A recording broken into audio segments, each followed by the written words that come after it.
যে যুদ্ধ হচ্ছে নবজাতক শিশুর সঙ্গে সিন্দাবাদের বিরাট দৈত্যের সাথে। ওদের মডার্ন অস্ত্রপাতি আর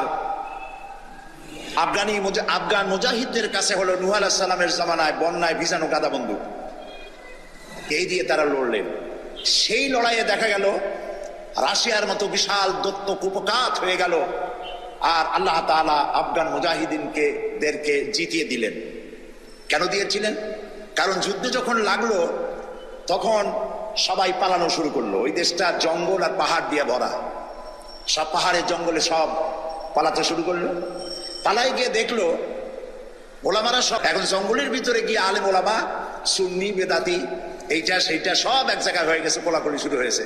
বললো যদি এই কোলাকুলি আগে করতাম তাহলে তো রাশিয়ার ভূত আমাদের ঘাড়ে চড়তে পারতো না।